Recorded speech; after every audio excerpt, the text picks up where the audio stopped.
The events begin in the night city of Seoul.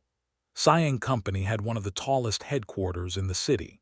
The company's annual sales were close to 3.1 trillion won, and its operating profit alone reached 302 trillion won.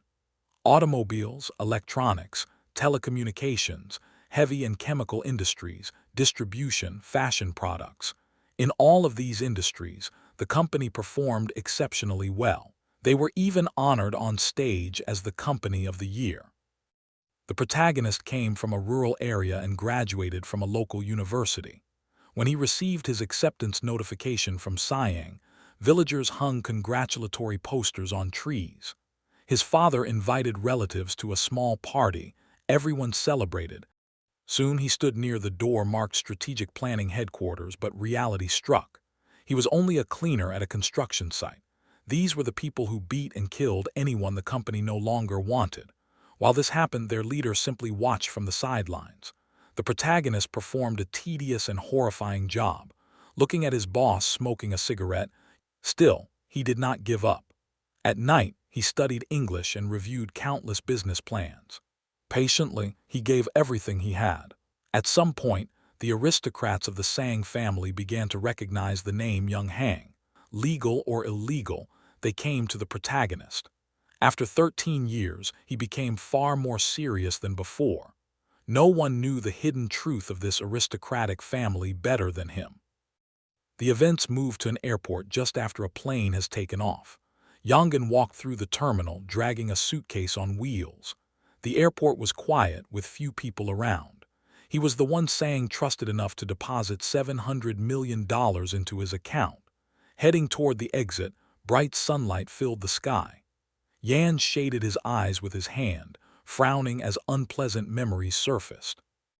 Recently, he had stood before his boss and asked how he could calmly deposit such an amount into his account. His boss first looked at him silently, then smiled. He said he did not even trust his wife, but Yongan was the exception, the only one he trusted with his money. Yun's eyes widened in shock. Returning to the present, Yongan smiled faintly and closed his eyes. He took his sunglasses from his inner pocket and adjusted them. Having earned the trust of the Sang family, he believed his life was just beginning. Suddenly, two men called out to him and approached. Dressed in black suits, they told him the road ahead was long. A bead of sweat ran down Yun Hun's face. His eyes, hidden behind the glasses, widened in shock when he realized they were from the Secretariat. Removing his glasses, he asked why they were there. The brown-haired man replied that the president had instructed them to assist him. Yungan frowned. His visit was supposed to be secret. Suddenly, horror filled him. He turned and saw a gun muzzle aimed at his back. The man behind him calmly told him to follow quietly. The brown-haired man urged him to come along. The protagonist clenched his teeth, realizing their intention. They planned to eliminate him. As the car drove along a forest road, Yongan regretted the 13 years he had spent loyally serving Siang. The driver focused on the road while his companion rested a fist on his jaw, observing the surroundings. Anger burned inside Yongan. He asked them to call the president and let him speak, but they refused, telling him to stop dreaming. Desperate, Yongan shouted, promising silence. He said he would flee to South America or Eastern Europe and never show his face again.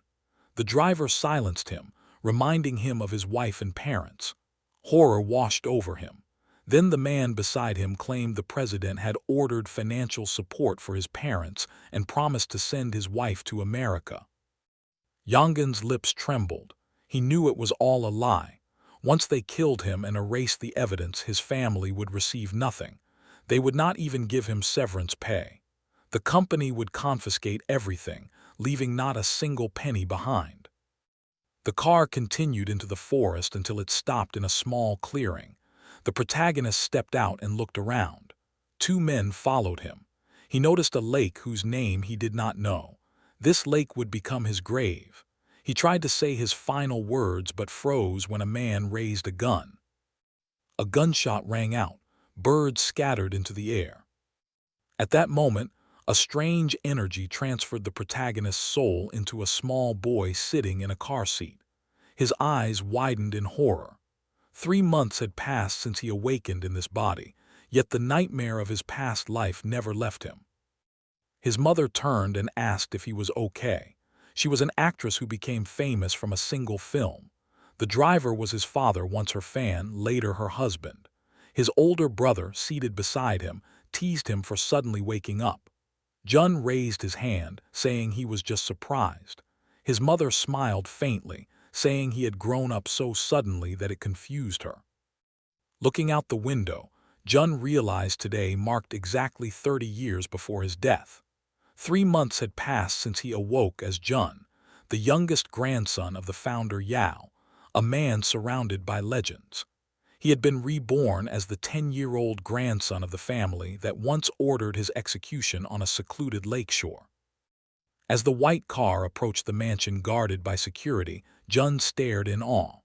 The estate consisted of 3 massive buildings, covering over 35,000 square meters. Guards saluted his father and allowed them inside. Jun remembered this place well. This was where he once pulled weeds during his first job after joining the company. Today, it was Yao's birthday. A crowd gathered near the estate, chatting and celebrating. They were talking among themselves and having fun, like it was a billionaire version of a backyard barbecue. Jun, accompanied by his family, approached the crowd. Some people turned to look at them while others began whispering with clear dissatisfaction, the kind of side-eye you see in rich family dramas. Jun watched silently, understanding exactly what was happening. As his family moved through the crowd, he scanned the faces, then slowly stopped. It became obvious. Everyone was deliberately ignoring them.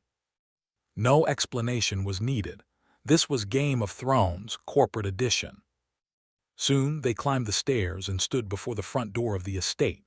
Once inside, Jun's father turned his head and announced their arrival. Instantly, every man and woman looked their way. The uncles and aunts from his father's brother's side stared with open contempt, one uncle even sneering that they had finally decided to show up. The relatives from his father's sister's side stayed silent, staring arrogantly, like royalty judging peasants who wandered into the wrong hall. One of his father's brothers smiled faintly as he observed them. Jun studied his new relatives carefully, his expression calm but alert. Suddenly, the aunt snapped, loudly questioning Yoongi about why he was late and whether his wild youth habits still lingered. Jun raised one eyebrow, genuinely unsure who she even was. Yoongi apologized calmly, showing zero emotion. The aunt rested her head on her hand irritably, muttering that it still annoyed her. Jun suddenly pictured an elderly blonde woman with a permanent smile. Though already 70, she constantly paraded young lovers like a Netflix scandal documentary. Jun covered his mouth to hide a smile, remembering her terrifying personality. The aunt noticed and frowned, demanding to know if he was laughing. Immediately, the uncle and his wife caught on. The uncle's smile vanished, replaced by pure contempt toward Yoongi. Other relatives joined in, staring at Jun's family like they didn't belong. Jun lowered his hand calmly and said he was not laughing. The aunt exploded, jumping up and screaming, but her older brother cut her off, teeth clenched, asking why she chose this exact moment to start drama. She screamed back, insisting the child had laughed. Then a voice cut through the chaos like a Marvel villain entering the room. Their father demanded to know who dared to raise their voice in his house. Instantly, the arguing siblings bowed their heads. As Yao descended the stairs, one step at a time, fear spread through the room. Yoongi and his wife bowed deeply. With every step, another family member lowered their gaze, like dominoes falling. Only Yoongi, his wife, and Jun remained relatively composed, though they still bowed. Sweat rolled down Jun's face as he looked at his grandfather, a living legend of the company. Everyone stood and bowed deeply.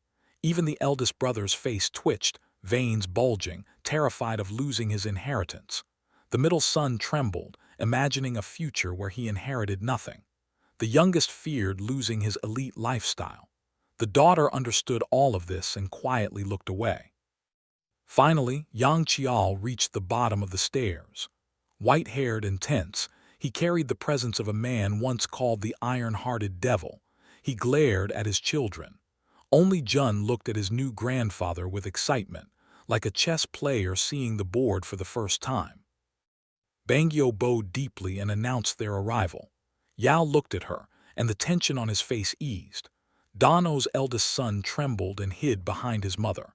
Yao glared at him, and Jun's eyes widened as he realized his brother had already been in their mother's womb at the time of the wedding. That was why the grandfather couldn't fully oppose it. Suddenly, his brother's fear made sense. Jun steadied himself and stared directly at his grandfather. Their eyes locked. Yao's gaze sharpened, trying to intimidate him. Jun shuddered, sweat dripping down his face, yet he didn't look away. Then Yao smiled. He asked why they visited so rarely, even though he always called them. Jun froze.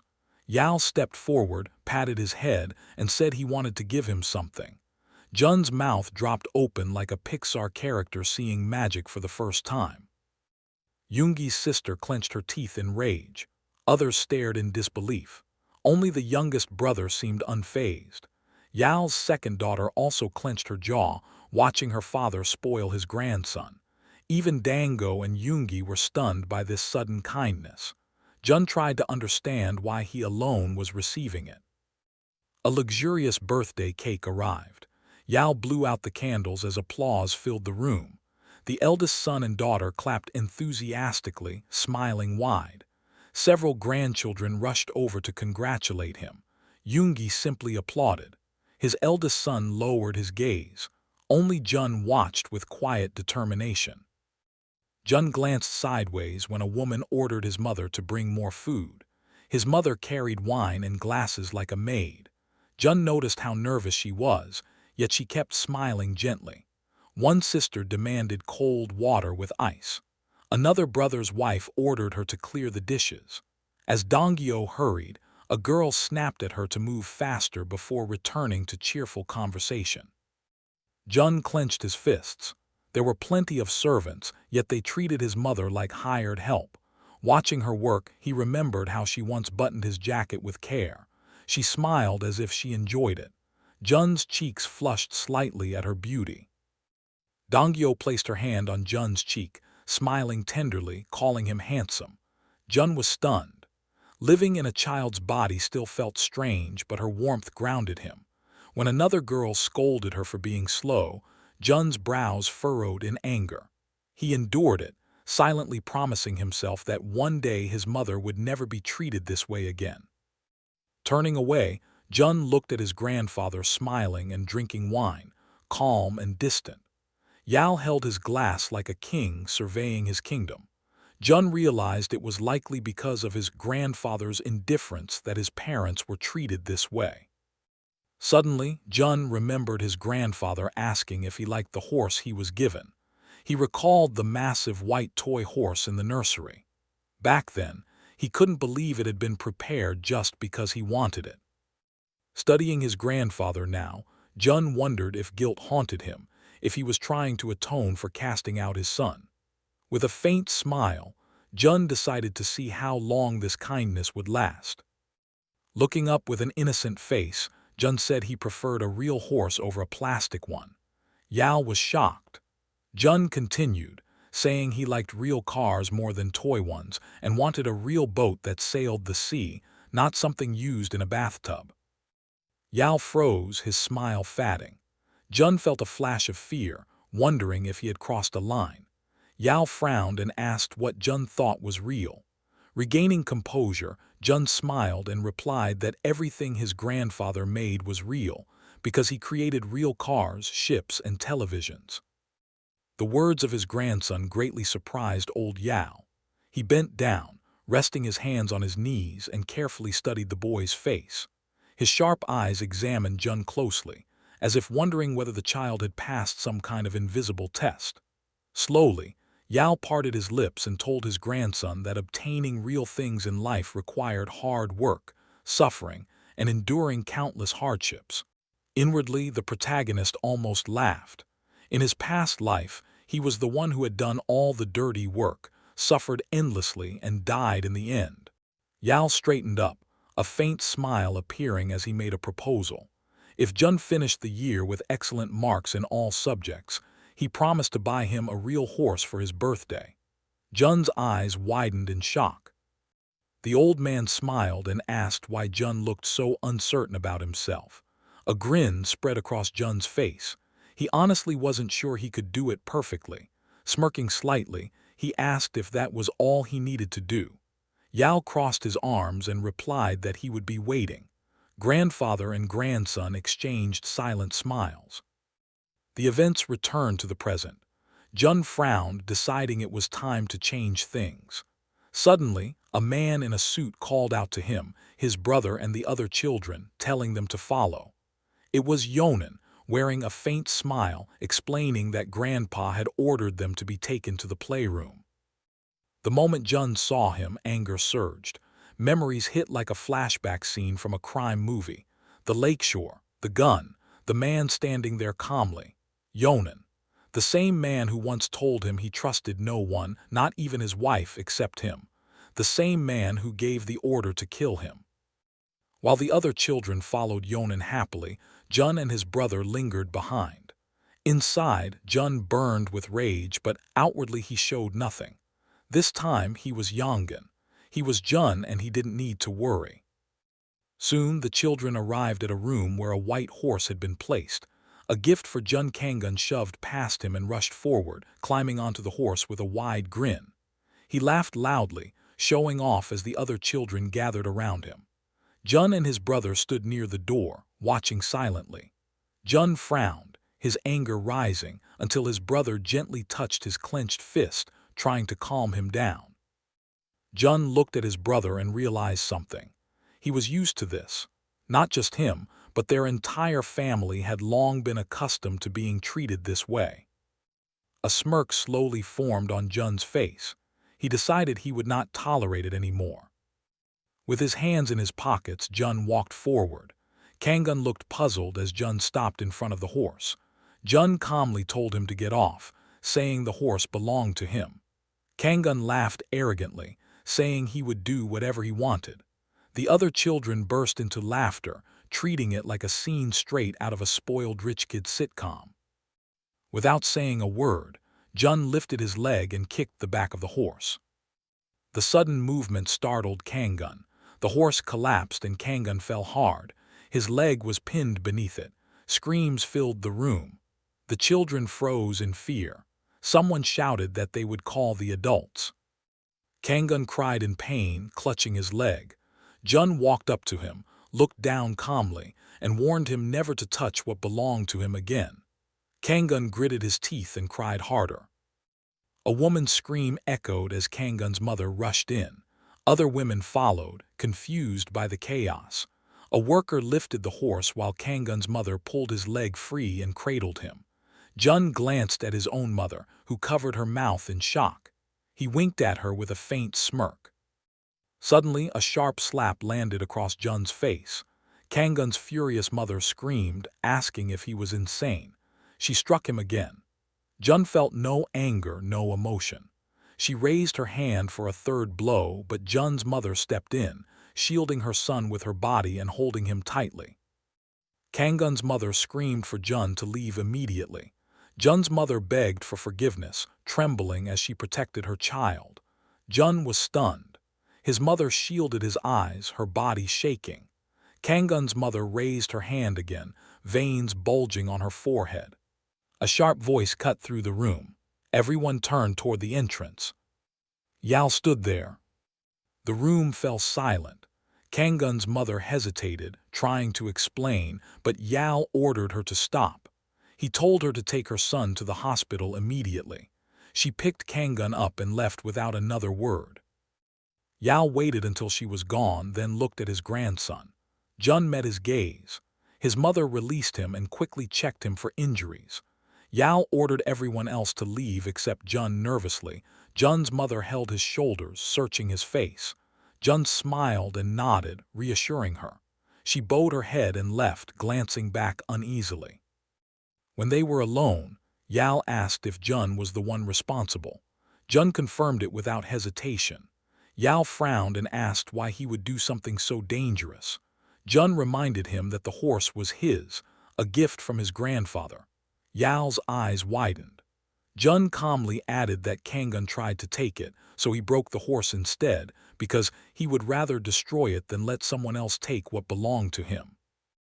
Yal narrowed his eyes, asking if Jun truly meant that. Jun confirmed it again, watching closely for his reaction. Then Yal smiled. The anger vanished. He looked at Jun with approval. Jun immediately understood. This was the cruelty of an empire builder, the mindset of a ruler who never gives up even an inch of territory. Like a mafia boss or a warlord from a blockbuster movie, Yal respected strength. However, Yal soon stopped smiling. He said that even if Jun didn't intend to hurt his brother, he still caused harm and must be punished. Jun bowed his head, accepting it without protest. Yal turned and told Jun to follow him. Moments later, Jun was shocked as he entered the office. His grandfather walked to the head of a long table where the core members of the company were already seated. Jun's mouth fell open. Jun studied the people sitting at the table and glanced at Yonan, realizing this was a place only the truly powerful were allowed to enter. Yal crossed his arms at the head seat, releasing an invisible pressure that made the room feel heavy. Jun stood near the entrance, stunned. Even in his past life, despite serving the Sang family for over 10 years, he had never been allowed here. Now he was inside. Jun knelt behind his grandfather, copying his posture. Though tense, he hid it well. His attention shifted to Yonan, seated hesitantly in a position that hinted at succession. Jun realized Yonan had already been chosen as the heir. Yal ordered the directors to speak freely. One director said the current president was too stubborn and would not step down even as his term ended. Yal asked what would happen if the president continued to resist. Another director confirmed the president could gather his own support, his own army. Yal closed his eyes thoughtfully. The directors began discussing scenarios and strategies. Jun raised an eyebrow, confused. Army, people. This didn't sound like corporate politics. One director explained that there were already more than 1 million people nationwide involved, and if the military joined in, the number could double. Yal opened his eyes slightly, surprised, and asked calmly whether people were afraid of weapons. Imagining the scene of the protests, one of the directors explained that if the people were calmed down, fear would return. But if the army stepped in, then protests and uprisings would only be the beginning. Hearing this, Yal slammed the table and shouted, demanding to know what the director meant. Was he preparing for the fall of the government? Did he really think the next president would come from the opposition? Yal struck the table again. The directors instantly fell silent, eyes closed in fear.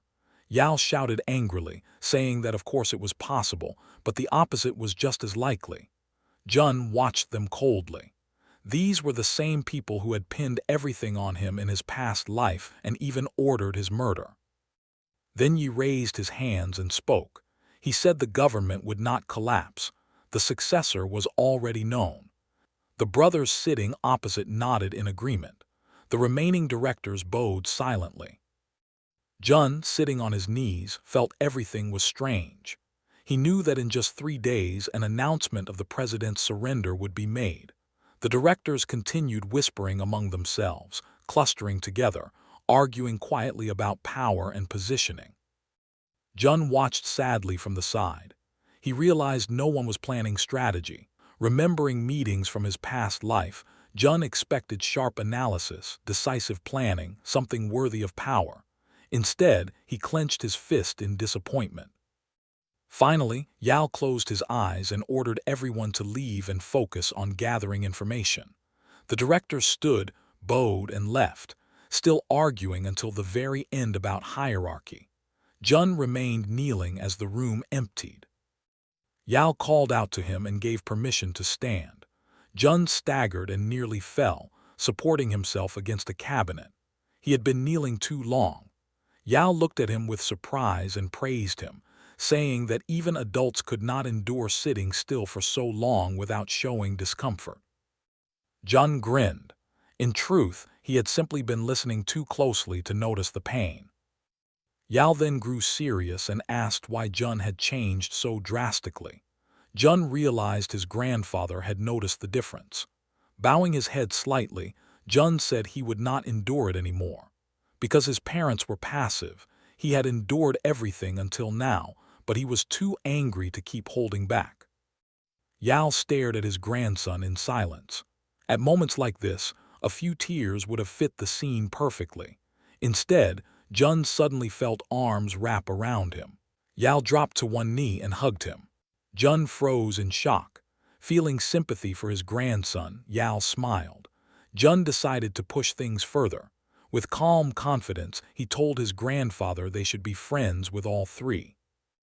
Yao grabbed Jun's shoulders, eyes wide, demanding to know what he was talking about. With an innocent expression, Jun explained that he meant what they discussed earlier about the next president. His words stunned Yao. Jun smiled slightly and said that since the president was the most powerful person in the country, and it was unclear who would win, it was smarter to be friends with all three candidates. Yao frowned, thinking carefully. Jun asked if it was possible. Yao's lips curled into a smile. He replied that the more friends one had, the better. Then he laughed loudly. Jun smiled to himself, deciding that was enough for today. Standing up, Yao asked if Jun wanted to go play. Then he added that he had work to do and told Jun to send Yonan to him. Watching his grandson leave, Yao frowned thoughtfully. He picked up the corded phone and ordered his secretary to treat all three candidates like VIPs, expressing hopes for a successful resolution. After hanging up, Yao smiled in disbelief. His 10-year-old grandson had just played political chess like a seasoned strategist. Yonan soon entered. Yao smiled and reminded him that, for now, he was speaking as a grandfather, not a chairman. Nervous, Yonan scratched the back of his head. When asked for a solution, Yonan said that if the military was deployed, things would quiet down, the current government would remain, and its successor would become the next president. Yao barely smiled and said he would trust him and stand behind him. Yonan froze in shock. Yao asked if he could trust him. Yonan looked away, unable to answer. Disappointed, Yao waved him off. As Yonan left, Yao leaned back, realizing that the younger one was better suited for this era. Jun peeked from around the corner and grinned. That evening, Yi's car drove down the highway. Donggyo asked her husband what his father had said. Yoongi replied that his father told him to focus on educating his sons. Looking into the rearview mirror, he called out to Jun. He told him he wasn't angry and that Jun had already been punished. Yoongi added that their grandfather would send both boys to a personal tutor. Sangun screamed in fear, but Yoongi reassured him that attendance was optional. He then asked Jun's opinion. Jun realized he no longer needed a teacher, but since it was his grandfather's order, he agreed. Yoongi nodded, saying he would prepare everything. Jun noticed his brother leaning closer, whispering that Jun had been amazing today and thanking him for making Kangun cry. Jun smiled, realizing his brother had been holding resentment too. The date shifted to June 29, 1987. On television, the president delivered a historic address as crowds gathered around small shop TVs. Jun sipped juice through a straw, watching calmly. He knew exactly what would happen next. When they reached home, Jun entered under security supervision. A worker told him his grandfather had come to see him. Shocked, Jun turned just as shouting echoed from inside. Donggyo stood firm, telling Yao she had never claimed a share in the company and never would. She understood his intention to raise Jun as a successor, but reminded him that Jun was only 10 and should choose his own future. Yao grew furious, accusing her of rejecting his final chance. Donggyo clenched her fists, apologized, then calmly said she and Yoongi wanted Jun to live freely. Jun stepped forward and called out to his grandfather. Yao spread his arms and smiled, lifting Jun with ease and asking if he had just returned from school. Jun glanced at his mother, surprised by her courage. When asked if he was angry, Yao smiled and said he had only raised his voice slightly. Jun stared at them blankly, realizing they thought he understood nothing. He asked them not to fight over him and said that when he grew up, he would become exactly what he wanted. Yao grimaced. Jun smiled faintly and added that this was why he would become the boss of a big company, just like his grandfather. Yao burst into laughter, delighted. He said talent sometimes skipped a generation. Donggyo stared in shock, speechless. Yao grabbed Jun's shoulders and happily asked Donggyo if she still had objections. Tears filled her eyes as she turned away to prepare tea. Later, Yao sat beside Jun in his room filled with books and asked if he remembered what he said about befriending 3 people. Jun smiled. He remembered everything. Yao explained that he had already sent gifts to them. Things, however, had taken an unexpected turn. Jun listened closely as his grandfather described alliances forming. Smiling, Jun asked if those 3 people were the candidates for president. Yao smiled, confirming that each of them wanted to become something like a ruler. If the second and third candidates united and won, they would become the leader and deputy. Yang Qiao immediately rejected this idea. Hearing this, Jun raised his hands and closed his eyes, saying that in that case, there was no reason for the second and third to unite, because among them, only one could ever become the leader. Asking if this meant they were never truly united. Jun opened his eyes and calmly replied that the third place would never help the second without receiving something in return. Someone ranked 10th or 20th might help for nothing, but never the third. That position was too close to the throne. Yang Qiao frowned deeply. Throughout his life, every influential person he met assumed unity was natural, yet his grandson was the only one who said it could never happen. Yang Qiao slowly extended his hand and placed it on Jun's head. Smiling, he asked how Jun could be so sharp at such a young age. Jun smiled back, saying nothing. The next morning, his car drove along a wooded highway. Jun sat in the back seat, staring out the window, his mood sinking as familiar scenery passed by. His parents asked why he suddenly wanted to visit the western coast. Jun smiled and said his textbook mentioned a secluded place where the western sea connected with the northern one, and he wanted to see it himself. They exchanged puzzled looks. In truth, that wasn't the reason. Jun needed to confirm something. Standing near a small shop, Jun decided to check what he looked like now. When he glanced toward a nearby house, shock froze him in place. He covered his mouth, panic rising as he imagined facing his parents from his past life. Then he noticed an elderly couple chatting happily behind a window. Tears welled up in Jun's eyes. He lowered his hands and whispered, calling them Mom and Dad. Relief washed over him. They were alive. Suddenly, the door opened. His former mother stepped outside and startled him by asking why he was crying. Jun stared at her, speechless. His former father followed, crossing his arms and smiling as he asked if the boy was lost. Jun quickly denied it, saying he was looking for a friend's house. When asked about the friend's name, Jun hesitated and mentioned it. The couple froze. They said no one by that name lived nearby. Then the woman casually mentioned their daughter Henji. Jun's mouth fell open. In his past life, there had never been a child named Henji. Reality shifted. The version of him from the previous timeline didn't exist here. The newspaper slid off the table inside the house, revealing a headline announcing the presidential election victory. Elsewhere, Yang Qiao leaned back, staring at the paper. He smiled faintly, remembering Jun's words. Now he understood. His grandson's instincts had been right. Back at home, Jun sat at the table, arms crossed, deep in thought. The future was already changing. The appearance of Henji proved it. The more things shifted, the more dangerous it became. His greatest weapon, knowledge of the future, was slowly losing accuracy. Jun frowned. Before turning 20, he needed to prepare everything.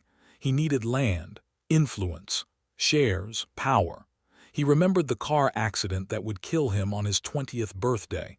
That death had to be prevented at all costs. A knock interrupted his thoughts. His mother entered, smiling gently and calling his name. Jun smiled back and followed her, clenching his fists. No matter how much he thought, there was only one way forward. Act carefully, observe results, adjust daily. That evening, the lights of the S Hotel shone brightly.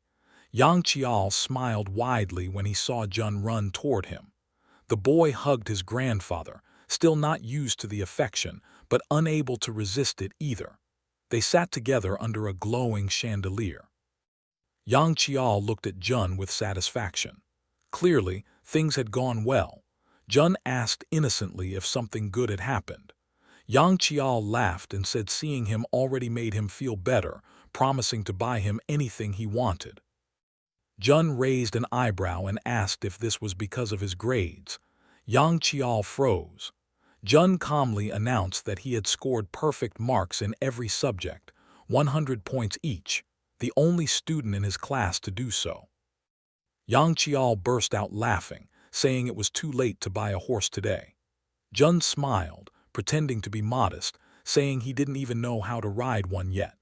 When he asked why his grandfather was being so generous, Yang Chial explained that thanks to Jun's advice, the company had grown stronger and secured another 5 years of stability. Jun asked for something more. Yang Chial pondered, then suggested building another ranch. Jun's eyes lit up. This was exactly what he wanted. When asked where, Yang Chial mentioned a place north of Seoul, already home to a ranch. Jun hesitated. That wasn't the location he wanted. With a thoughtful expression, Jun said that since they lived in Gangnam, it was too far. Yang Chial laughed, calling him picky. Jun countered confidently, saying there was no ranch in the south and that it could be built. After all, Grandpa could create anything. Yang Chial laughed loudly, clearly pleased. He explained that out of Sang's many branches, most were built by his own hands. Creation required obsession, patience, and hunger. Jun realized this wasn't just about a ranch.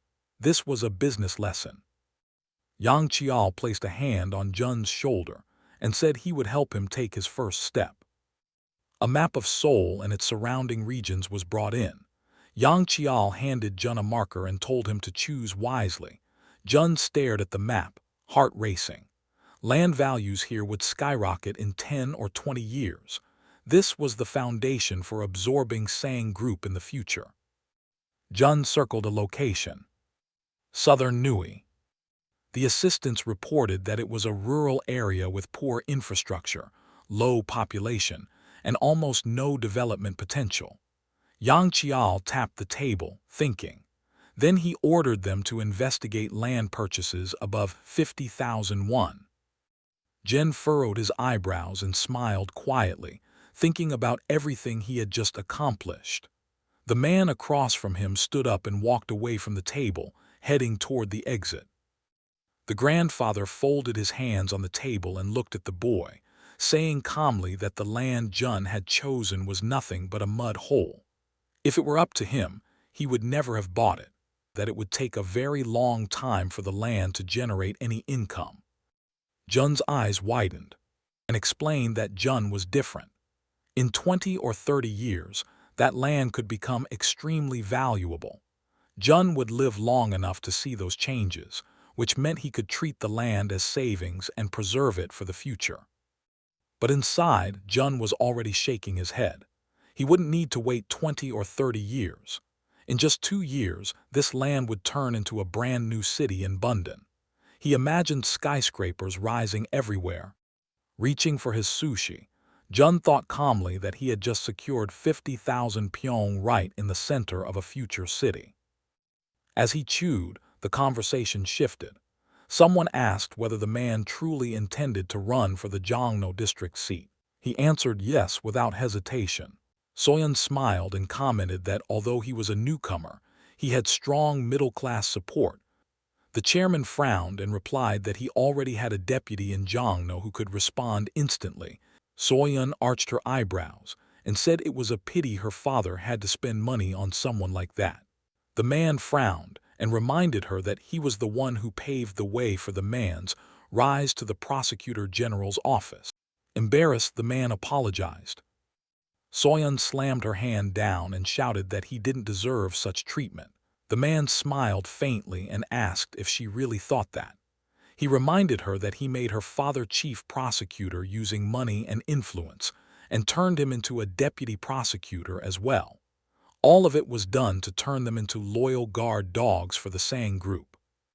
The man looked down, his face flushed red, fist clenched tightly.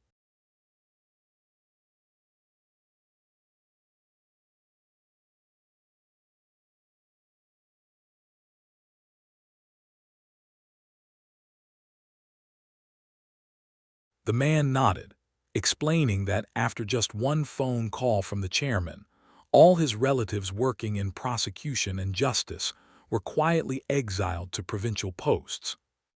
The chairman then turned to Soyeon, pointing out that she owned a department store and still dared to feel dissatisfied.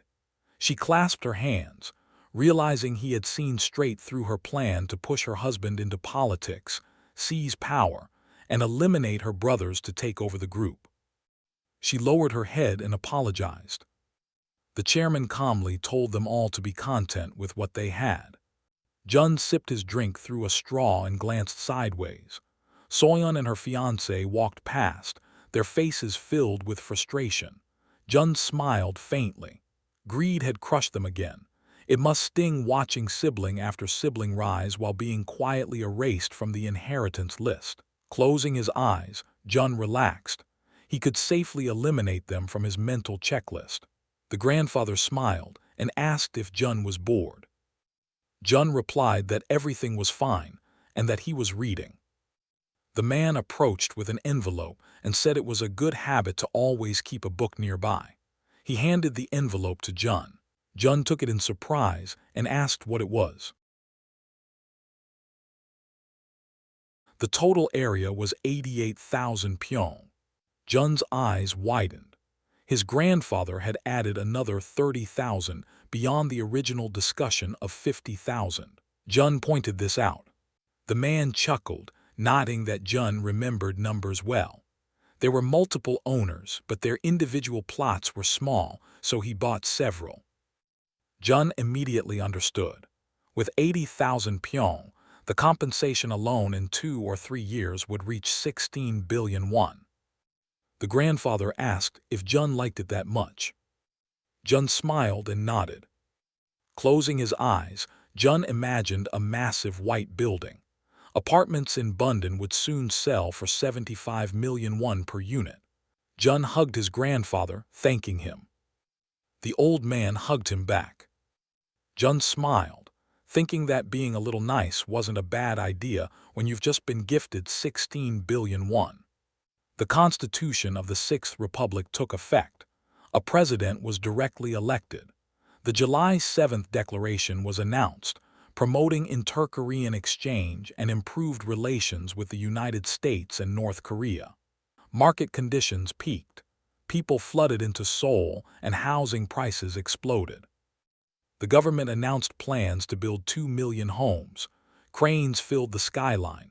Entire districts transformed. When the map was unveiled, the chairman smiled and said it was incredible. Haki asked what he meant. The chairman pointed to the map and said this was where Jun's ranch was built. Haki's eyes widened. That was the new city. The chairman smiled, saying the kid had thought 100 steps ahead and beaten everyone to it, all within a single year. The most ironic part was that he had originally opposed buying that land. The chairman laughed loudly. Later that night, Jun stared at his bank documents, covering his mouth as he giggled. 14 billion won. He planned to sell only 60,000 pyong for now and wait for the remaining 20,000 to rise further. His grandfather had said it clearly. This was Jun's money. Jun bowed his head over the table, laughing quietly. At future market prices, this would exceed 100 billion won. Then there was a knock at the door. Jun froze. Jun looked at his parents in surprise and nodded. They sat down on the sofa opposite him. His mother gently asked what he planned to do with the money. Jun raised his eyebrows and casually said that he had promised his grandfather he would save it in a jar. His parents exchanged uneasy looks and asked if that was really true. Jun smiled inwardly, realizing they were worried. To them, he was still just a child who had suddenly received an insane amount of money. He needed to calm them down, even though his own plans were far more complicated. His mother asked if there was anything he wanted to buy. Jun shook his head and said his mother already bought him everything he needed. Jun then said something unexpected. What mattered more was what they wanted to do with the money. Both parents froze. Jun raised his eyebrows, confused by their reaction. His father slowly stood up and walked away. Jun watched him anxiously, his mouth slightly open. His mother closed her eyes and gently held Jun's hands, smiling as she explained that his father was just overwhelmed. They could talk about it later. Jun nodded, but as she left, he frowned, wondering if he had said something wrong. Outside, his parents spoke quietly. His mother brushed it off, saying those were just words from an immature child and that he meant well. His father adjusted his glasses and admitted he wasn't angry, just ashamed. When Jun spoke, his heart had started racing. To him, that money represented a chance. His mother widened her eyes. His father clenched his fist, confessing that, as a parent, he felt pathetic drooling over his child's money. She smiled and took his arm, saying it was natural. With that much money, their family could even live abroad together. That was the future she imagined. Jun stood by the door, listening quietly, smiling to himself. They truly loved him.